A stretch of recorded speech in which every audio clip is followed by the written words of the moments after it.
Spring 1945.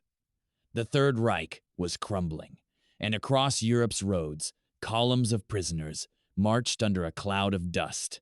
Among them were German women auxiliaries, nurses, clerks dragged from the ruins of hospitals and command centers. American trucks replaced the cattle cars, their engines groaning under the weight of exhausted bodies and military uniforms. For many of these women, it was the first time they were being transported not by their own army, but by the enemy. They sat stiffly, bracing themselves for cruelty, with every jolt of the road. In their minds, the images from propaganda reels played on repeat. They had been warned that capture would mean humiliation, starvation, or worse. Some clutched small handbags, the last traces of their former lives, while others still wore their field-gray jackets, hanging loose on their thin frames. The trucks rolled through villages now draped with white sheets from windows.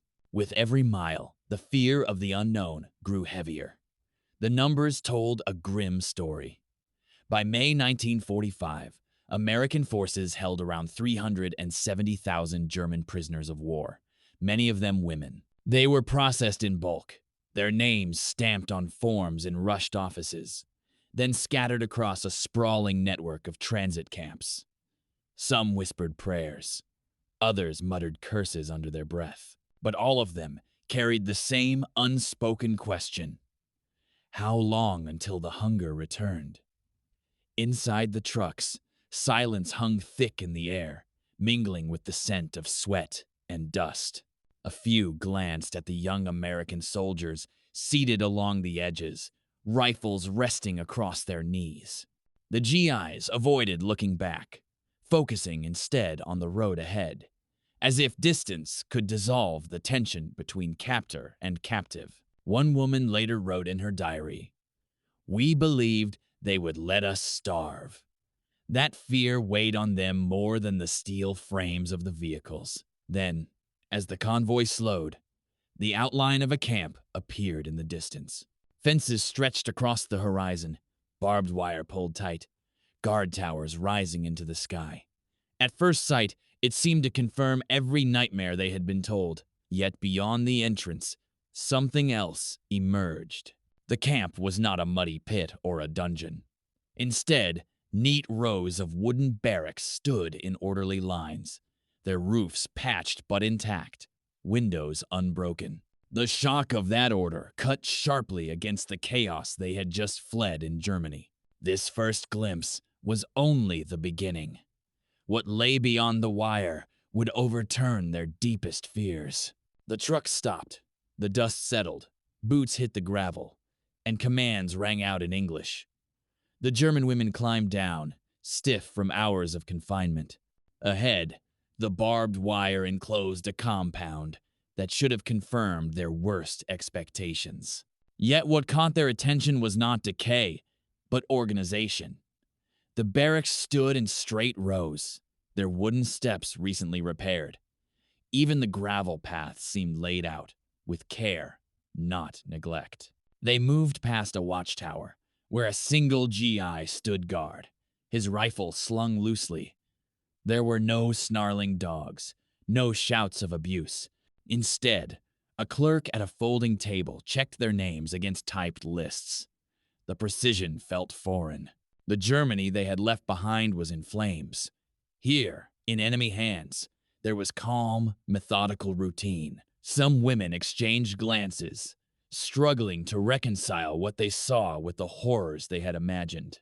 Across the United States, more than 500 prisoner camps had been established by 1945, stretching from New England to the Deep South.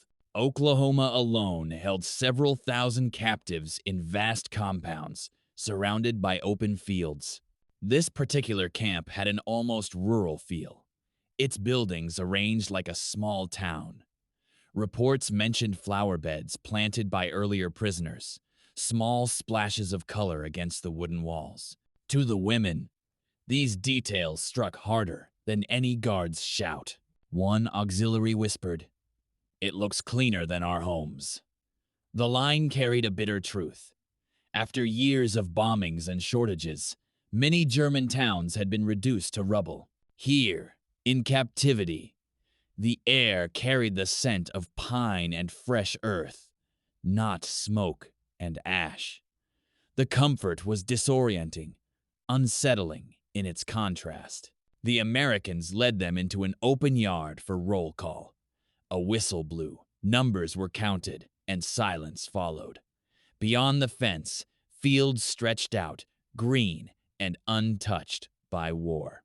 Some women stared through the wire, wondering if freedom lay just beyond, only a few steps away.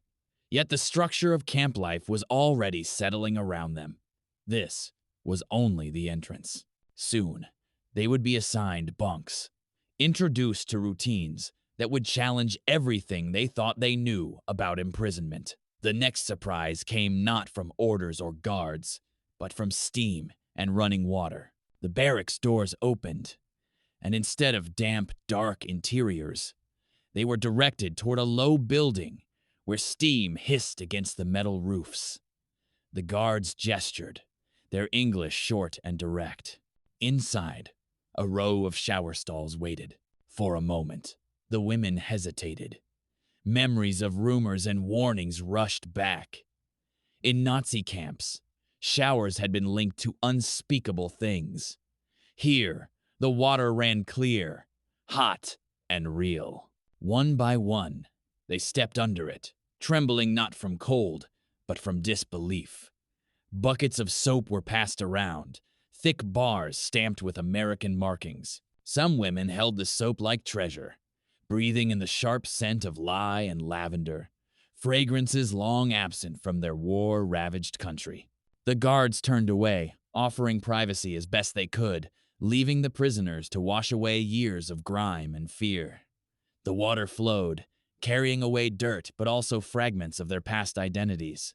Red Cross reports noted that prisoners in U.S. camps were allowed 2 to 3 showers per week, an unimaginable luxury in the collapsing Reich. Lice were combed out, hair was deloused, and fresh linens waited on the bunks. For women who had gone months without proper bathing, the sting of soap in their eyes felt like both pain and redemption. The silence in the shower room was broken only by dripping water and the faint sound of muffled crying. One auxiliary later whispered, "Our own officers never gave us this." Her words were heavy with shame and shock. In the Wehrmacht, women had been treated as disposable, sent into collapsing hospitals and field offices with little regard for their well-being. Yet here, in enemy hands, hygiene was enforced not as punishment, but as routine. The contradiction lingered. When the showers ended, their old uniforms were gathered for laundering. Thick, clean American towels were handed out, their fabric impossibly soft compared to the coarse wool they had worn for years. Some lingered, reluctant to leave the warmth. Others wrapped the towels tightly around themselves, as if afraid this small kindness might be taken away again. The Americans were already preparing the next step.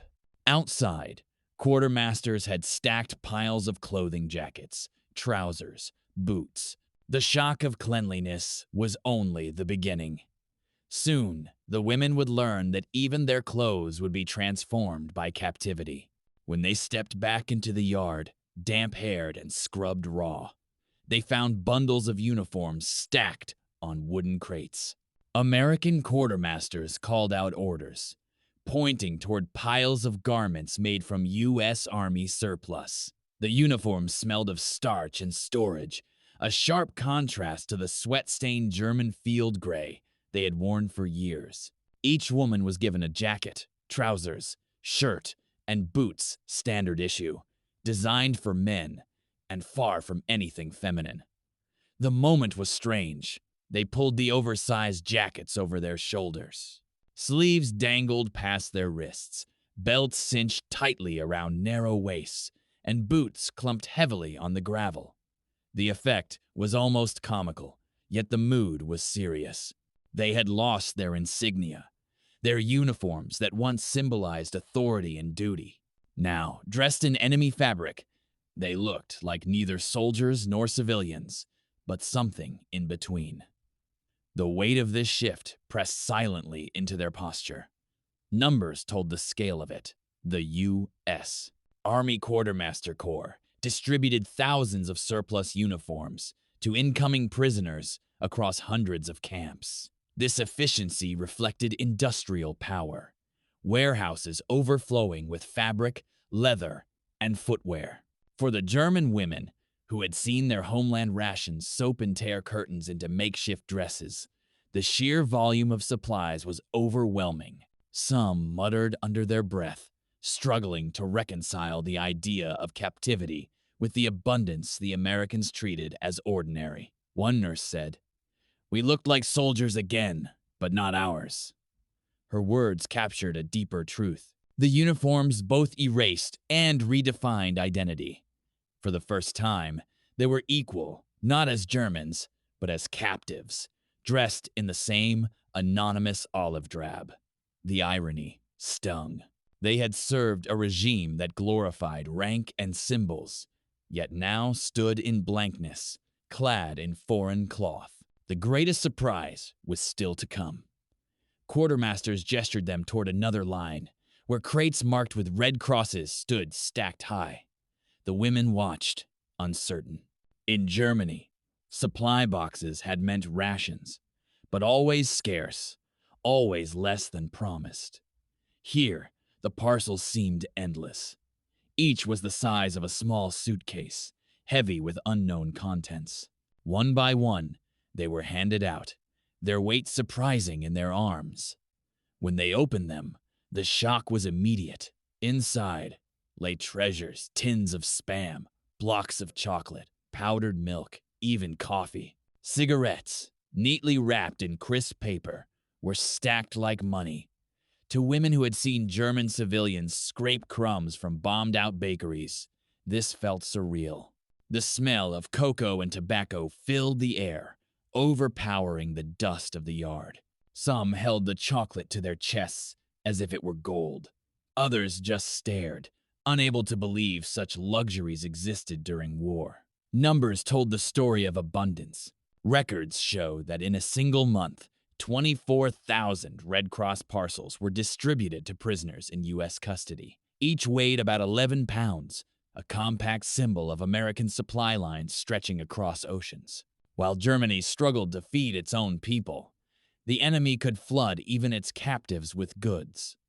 The disparity cut deep. One auxiliary whispered bitterly, "Even German civilians never had this." It wasn't just envy, it was disbelief. For years, propaganda had painted Americans as greedy, wasteful, and barbaric. Yet here, in the hands of prisoners, were foods that felt like peacetime luxuries. The contradiction unsettled everything they thought they knew. The guards watched their reactions with quiet interest. To them, this was routine. To the women, it was a seismic shift in perception. Some immediately traded cigarettes for favors, or swapped coffee for extra blankets. Others hid their parcels under their bunks, afraid this sudden bounty might vanish as quickly as it had arrived. The taste of chocolate on their tongues was almost too much a reminder of a civilian life buried under years of war. Among the canned goods and tobacco, something even stranger appeared. In one parcel, a slim cardboard box rattled. A woman opened it and gasped. Inside, instead of food or medicine, was a tube of deep red lipstick. The sight drew laughter from the guards and stunned silence from the women. The box rattled again in her hand. She tipped it, and the tube slid out, its shiny metal casing twisting open to reveal a vivid red tip. Lipstick! For a long moment, they just stared. This was not survival, not clothing, not necessity. It was something else entirely, a reminder of a femininity buried under uniforms and hunger. A young GI chuckled, muttering, "Girls need it too," before moving on. The absurdity of it all broke against their silence like a wave. Hands reached out hesitantly. One woman brushed the color against her wrist, a streak of red appearing on her pale skin. Gasps followed. Another turned the tube in the sunlight, the creamy surface catching the light through the barbed wire. The guards seemed amused, but for the women, the impact was profound. Lipstick had disappeared from German stores years earlier. Factories that once made cosmetics had been repurposed to produce ammunition. Here, in captivity, luxury returned not through mercy, but through sheer logistical power. Numbers underscored the shock. The U.S. wartime economy produced billions in goods, and cosmetics were no exception. Millions of lipsticks rolled off American assembly lines, included in morale kits for service women. The abundance was so great that even prisoner parcels could include such items without notice. For women raised in scarcity, the idea was almost incomprehensible. One nurse whispered, "We hadn't seen lipstick in years." Her voice trembled between awe and sorrow. Some recoiled, calling it frivolous in the middle of war. Others clutched the tubes tightly, as if reclaiming a stolen part of themselves. The red color stood out sharply against their ill-fitting uniforms, a splash of life against fabric that erased their womanhood. In those small sticks lay a dangerous, intoxicating memory of self. The lipstick also created divisions. Younger auxiliaries laughed nervously, eager to try it. Older women frowned, dismissing it as weakness. Guards leaned on the fence, curious to see which side would prevail. For the first time in captivity, arguments flared not over food or shelter, but over something as delicate as makeup. Yet the allure was undeniable. That evening, one prisoner carefully applied a line of color to her lips in the reflection of a broken tin plate. The face staring back was unfamiliar. Half soldier, half woman, caught between war and memory. Others gathered, whispering in disbelief. The shard of glass passed from hand to hand, each woman testing the red against her mouth or cheek. Their laughter was quiet, nervous, as if the guards might punish them for vanity. But no orders came. Instead, the barracks filled with the faint scent of wax and perfume, alien in a place built for control. It was a quiet rebellion, carried out in whispers and stolen moments. Evidence from diaries and photographs shows that prisoners often hid such items, tucking lipsticks into mattress seams or under floorboards. In this camp, the lipstick became a secret ritual, shared among those who dared. Some used beet juice or boot polish to extend the illusion, desperate to hold on to this fragile sense of dignity. These small acts stood in contrast to the stark realities of captivity. One guard for every 30 to 40 prisoners, rigid routines, impersonal systems. One German auxiliary later recalled, "It felt like dignity was returning." The line captures the paradox. Captivity had taken their freedom, yet lipstick restored a piece of their identity, long denied by both war and their own regime. The red lines on their faces glowed faintly in the dim light, not signs of surrender, but of survival. Yet even this fragile ritual carried risks. Rivalries emerged. Who would hold the mirror longest? Who deserved the first swipe of color? Old hierarchies reasserted themselves, senior nurses claiming precedence over younger auxiliaries. Tension simmered, echoing the chain of command they thought they had left behind. For a few hours, the camp became a stage for petty contests, as if lipstick mattered more than bread. The guards noticed. They stood outside the barracks, leaning on their rifles, watching with a mix of curiosity and amusement. To them, it was harmless. To the women, it was everything. Soon, those rivalries spilled into arguments. By the second week, the novelty of lipstick gave way to competition. Inside the barracks, whispers turned into heated disputes. Senior nurses, once used to rank and respect, insisted they should be the first to use the parcels. Younger auxiliaries, hardened by frontline chaos, pushed back with equal intensity. The barracks crackled with tension as the tiny ritual of makeup became a battleground for authority. It was no longer just about survival. It was about who controlled the fragments of dignity. One evening, the disputes exploded into shouting. A lipstick tube changed hands too many times, and a scuffle broke out on the wooden floor. Guards rushed in, rifles slung but fingers off triggers, watching as the women clawed at each other over a stick of red wax.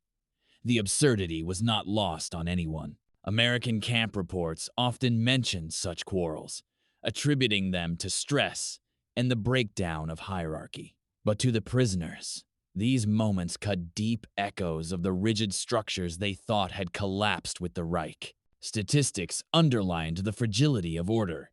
With one guard for every 30 to 40 captives, discipline inside the barracks often relied on self-policing. Leaders emerged naturally, sometimes mirroring Nazi ranks, other times fractured by resentment. In female camps, cosmetics and clothing sharpened these divides more than food did. The items symbolized not just beauty, but power. Who could command respect? Who could still feel like more than a number? One woman snapped during an interrogation. "We fought harder for lipstick than for bread." The line was later quoted in camp records, shocking American officers who assumed hunger would dominate all disputes. But for the women, lipstick and dresses were more than luxuries. They were tools against erasure, reminders that they were still themselves, and those who controlled them held influence within the wire. Whispers soon spread. Rumors that real dresses, proper garments, not stitched together uniforms were on the way. Whether true or not, anticipation rippled through the camp. When the day came, the surprise surpassed any rumor. A Red Cross truck arrived on a clear morning, and the women gathered near the fence, expecting food parcels or medical supplies. Instead, crates were lowered and pried open with crowbars. Inside were stacks of folded cotton and floral prints, actual dresses, made in U.S. factories and shipped thousands of miles. The sight froze the prisoners in silence. For years, they had worn only uniforms, patched rags, or cast-off men's clothes. Now, garments from another world were being handed out. Guards called names and distributed them one by one. Fingers brushed against fabrics impossibly soft compared to coarse wool. Some pressed the dresses against their faces, breathing in the scent of fresh cloth and soap. Others held them up to the light, stunned by the patterns, roses, checks, even pale stripes. To those who had forgotten what it meant to be seen as women, the shock was almost painful. Camp inventories confirmed that hundreds of such garments were delivered to prisoner compounds through Red Cross aid in 1945. While numbers varied, the effect was consistent: sudden bursts of joy, disbelief, and rivalry. For the Americans, this was routine welfare. For the women, it was an earthquake of identity. One prisoner whispered, "We looked like women again, not soldiers." The phrase captured the rupture. In the Reich, they had been auxiliaries, cogs in a collapsing machine. In U.S. captivity, dresses returned them to a role denied by war. Some laughed nervously, parading awkwardly in their new clothes while boots clumped beneath the hems. Others folded theirs neatly, unwilling to wear them in front of guards. The transformation did not go unnoticed. Guards stood along the fence, nudging each other, surprised at how quickly the atmosphere changed. What had been a gray crowd in baggy uniforms now shimmered with patches of color. Even those who refused to wear the dresses felt the weight of choice pressing on them. For a brief moment, the camp no longer looked like a military compound. It resembled a small-town Sunday gathering. But the true shock came not in the yard, but in the quiet of evening. Dressed in cotton prints and clutching lipstick, the women began walking the fenced paths, their footsteps measured, their heads high. What began as handouts turned into ritual, the Sunday stroll, and it unsettled both captives and guards alike. Sunday afternoons changed the atmosphere inside the wire. After chores and roll call, women emerged not in shapeless uniforms, but in cotton dresses. The fabrics were light, floral, sometimes striped, a jarring contrast to the drab olive and gray that had defined their lives for years. Boots clumped beneath hemmed skirts, belts cinched awkwardly. But for the first time, the camp yard resembled something like a promenade. Guards leaned against fences, arms folded, watching the spectacle. The ritual became predictable. Women gathered in pairs or trios, pacing the gravel paths inside the perimeter. They talked softly, sometimes laughed, occasionally sang. From the towers, the guards could hardly believe what they saw. An enemy that only months earlier had worn swastikas, now walking in dresses under American watch. It looked less like captivity and more like some surreal suburban gathering transplanted into barbed wire. Sources indicate that Sunday was the designated recreation day in many U.S. camps, marked by music, games, and relaxed supervision. Here, it became a kind of catwalk. Photographs from similar compounds show prisoners holding parasols made from scraps or adjusting handmade sashes. To the women, it was a fragile reclaiming of normalcy. To the guards, it was uncanny prisoners looking freer than civilians in war-torn Europe. One auxiliary later admitted, "We looked freer than civilians at home." The line cut to the heart of the paradox. Behind wire, they had regular meals, clean clothes, even moments of leisure. Outside, in Germany, their families faced rubble, hunger, and despair. The guilt and relief of this realization lingered with every Sunday stroll. And beyond the fence, local civilians sometimes gathered, drawn by curiosity. Farmers, wives, children stood at a distance, watching the strange procession of German women circling in dresses. Some stared in silence. Others whispered disapproval. To the prisoners, the stares carried weight. They were both spectacle and ghost, neither civilians nor soldiers, walking in loops that led nowhere. Whispers soon spread. Rumors that real dresses, proper garments, not stitched-together uniforms were on the way.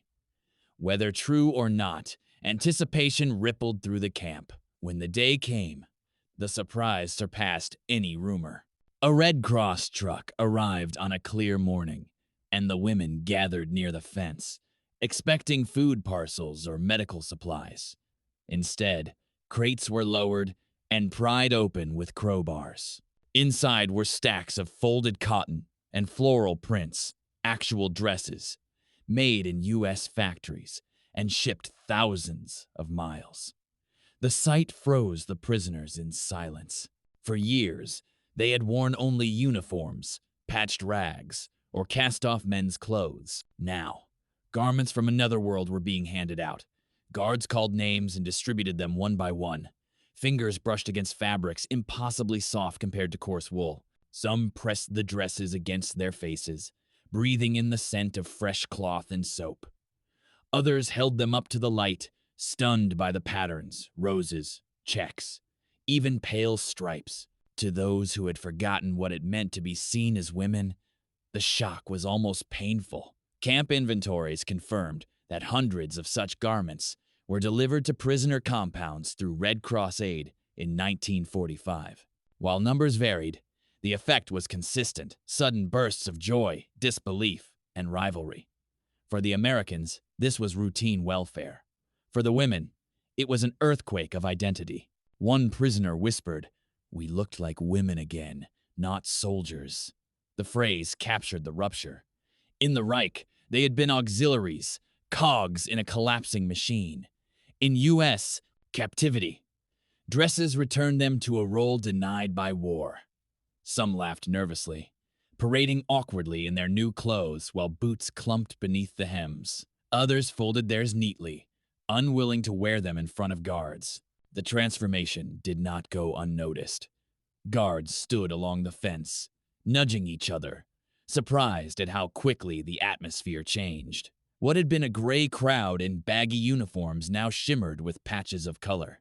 Even those who refused to wear the dresses felt the weight of choice pressing on them. For a brief moment, the camp no longer looked like a military compound. It resembled a small-town Sunday gathering. But the true shock came not in the yard, but in the quiet of evening. Dressed in cotton prints and clutching lipstick, the women began walking the fenced paths, their footsteps measured, their heads high.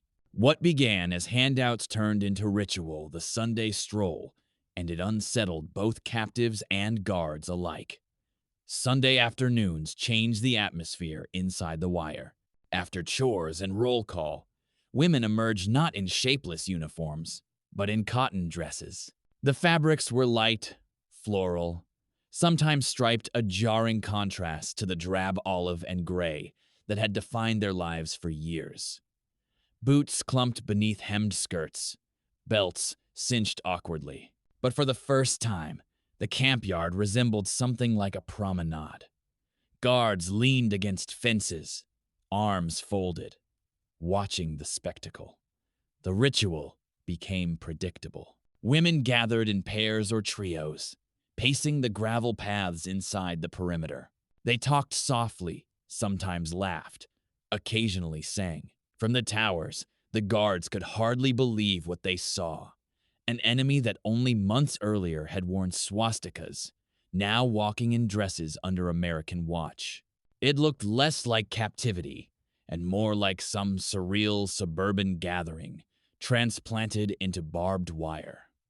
Sources indicate that Sunday was the designated recreation day in many U.S. camps, marked by music, games, and relaxed supervision. Here, it became a kind of catwalk.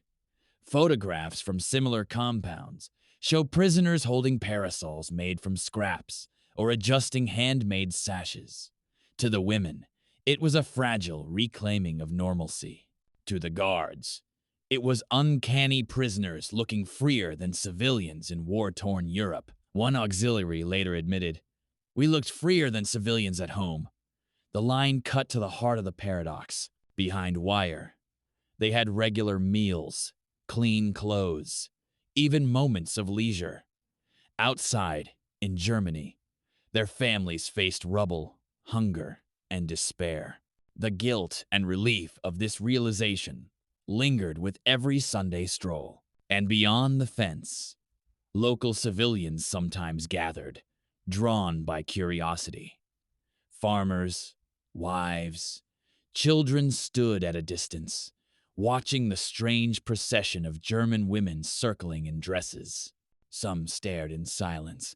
Others whispered disapproval. To the prisoners, the stares carried weight. They were both spectacle and ghost, neither civilians nor soldiers, walking in loops that led nowhere. The strolls unsettled everyone in different ways. Guards laughed, civilians gawked, and prisoners questioned what freedom even meant. Yet, this odd ritual laid the groundwork for something larger. Soon, the gaze of civilians outside the wire would shift from curiosity to contact, and with it, the camp's boundaries blurred in ways no guardrail could fully control. Word spread quickly in the nearby town. Farmers driving past the camp slowed to glimpse the strange sight: German women in dresses, strolling behind barbed wire, as if on holiday. On Sundays, families gathered along the perimeter roads, children perched on fence posts, wives clutching baskets. They stared at the prisoners, not with fear, but with uneasy fascination. For small-town America, the war had felt distant ration books, draft lists, letters from sons overseas. Now its enemy was walking in plain sight, laughing in cotton prints. The first reactions were disbelief. Housewives whispered, wondering why prisoners were allowed such comfort. Some muttered that their own closets held less after years of rationing, yet curiosity softened judgment. Town records and oral histories describe locals lingering for hours, watching the women promenade as though the camp had become a theater. The prisoners, self-conscious under so many eyes, straightened their posture, turning every lap around the yard into a performance. Statistics underscore the scale of contact. Many U.S. camps housed 2,000 or more prisoners, often within a mile or two of rural communities. Barbed wire separated captives from civilians, but only just. Children pressed faces to the fence, trading names with women who replied in halting English. Farmers noted their wives asking questions. Were these truly the same Germans who had bombed London, who had marched across Europe? The contradiction gnawed at assumptions.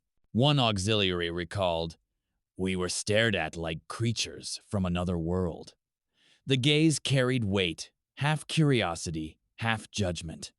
Some prisoners felt humiliated, turned into spectacles. Others saw opportunity, softening their expressions, trying to appear less threatening, more human. The exchanges became subtle negotiations of image, played out through the simple act of walking in circles. Not all civilians disapproved. Some were drawn closer, compelled to bridge the distance. It began with small gestures, a nod, a smile, a child slipping a wildflower through the wire. Guards noticed, but often looked the other way. The camp's rigid order had cracked, and through that crack, human contact began to filter. Soon, the gifts became tangible.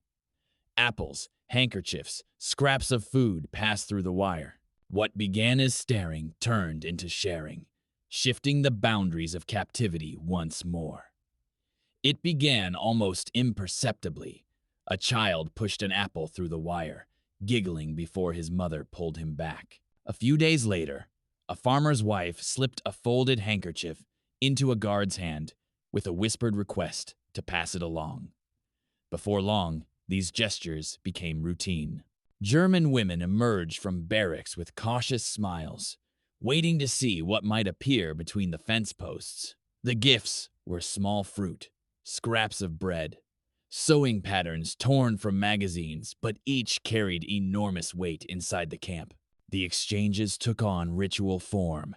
Civilians lingered outside the fence on weekends, parcels tucked under shawls.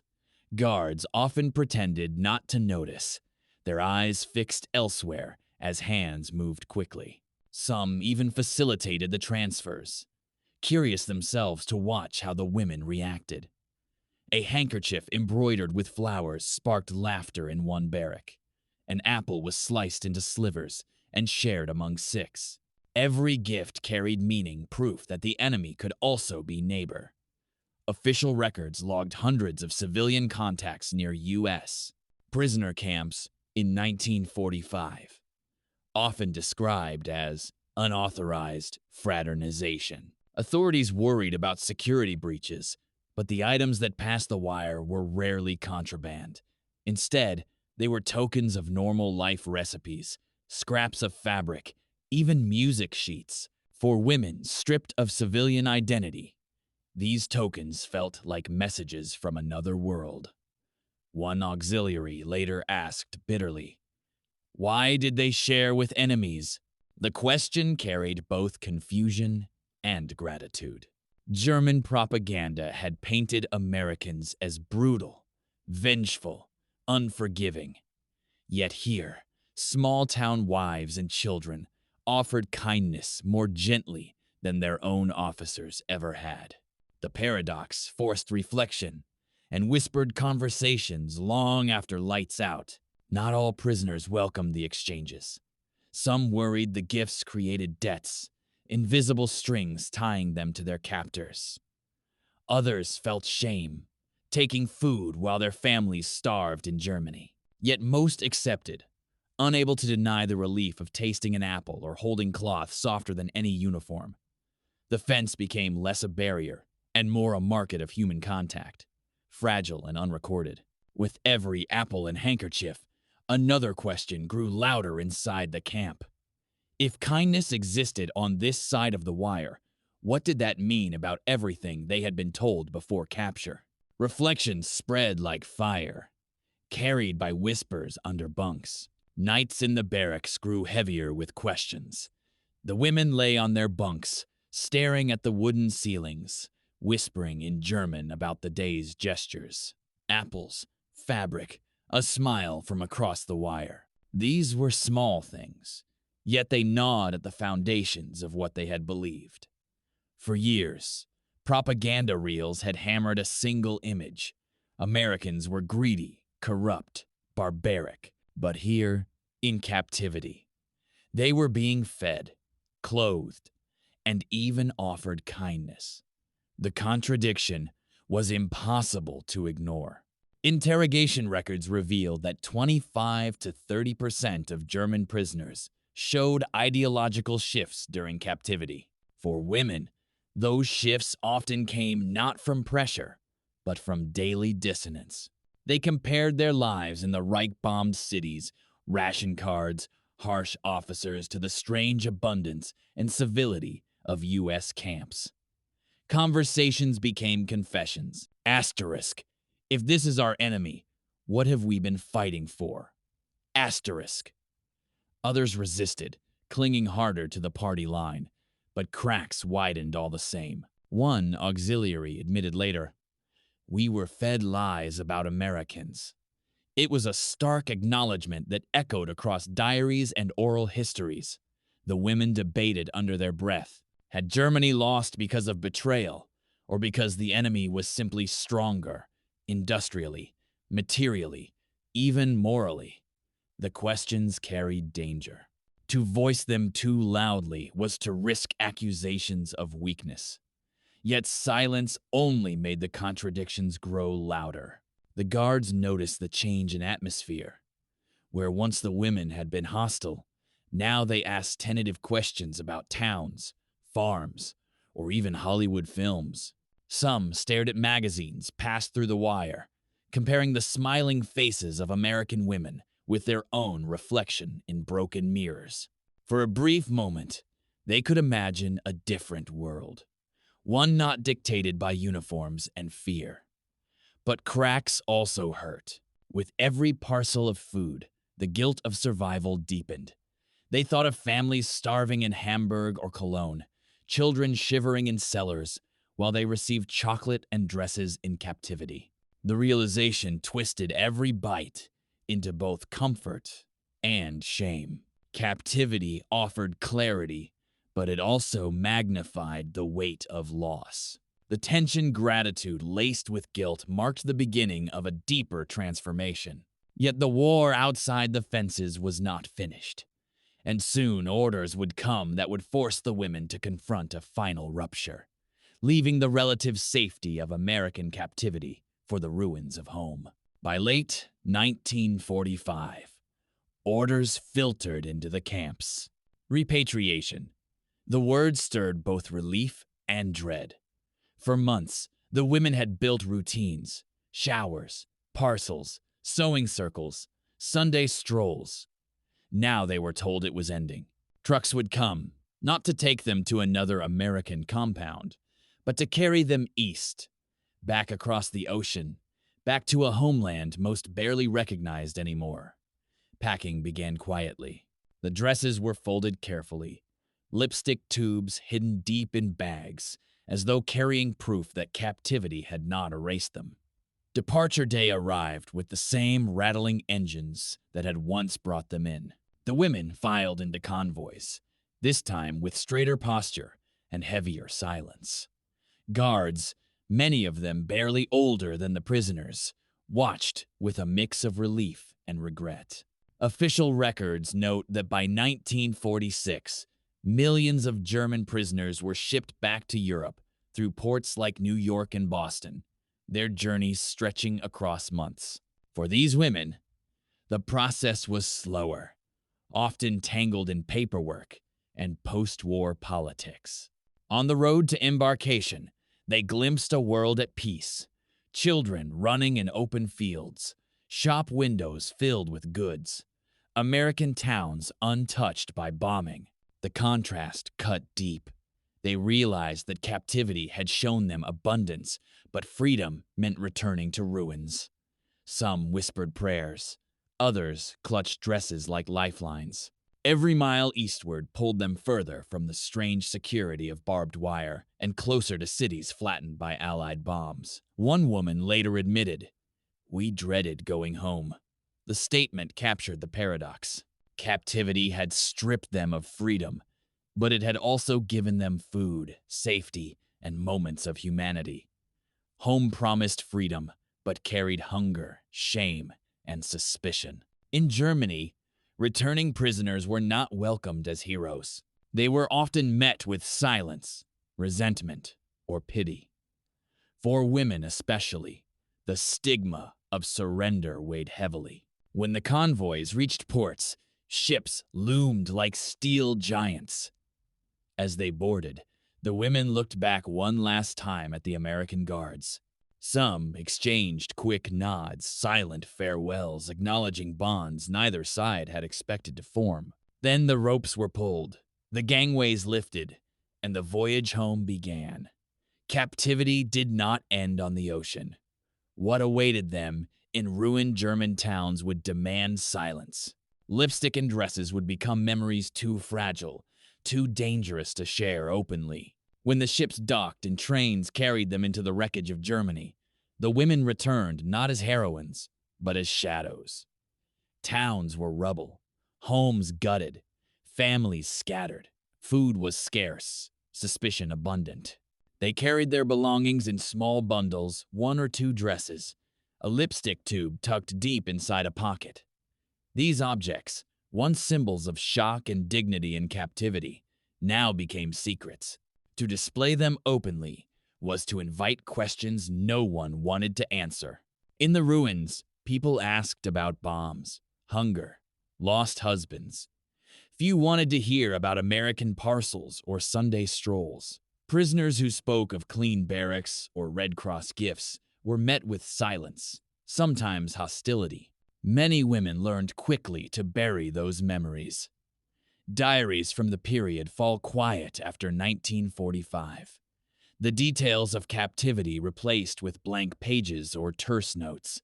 The lipstick tubes were hidden in drawers. The dresses repurposed into rags. Evidence of unexpected kindness did not fit the narrative of national suffering. Statistics show that millions of German prisoners were processed back into Europe by 1946, yet female voices remain scarce in the records. Those who did right often omitted cosmetics, music, or gestures of comfort.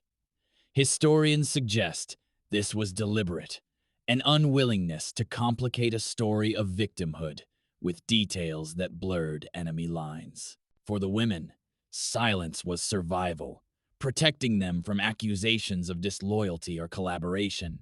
One auxiliary later confessed in a hushed interview, "No one would believe us." Her words carried the weight of a generation forced to edit its own truth. The memory of American dresses and lipstick clashed too violently with the narrative of collective German suffering. It was easier to forget, or at least to pretend. Yet the memories lingered privately, whispered decades later, to grandchildren, or scribbled in the margins of letters never sent. The story of these women reminds us that war is not only measured in battles or treaties, it is also measured in small shocks, lipstick in a parcel, a dress in a crate, a smile through barbed wire. These fragments of humanity did not undo the war's brutality, but they carved fissures in hardened worldviews. In silence, they survived. In memory, they endured.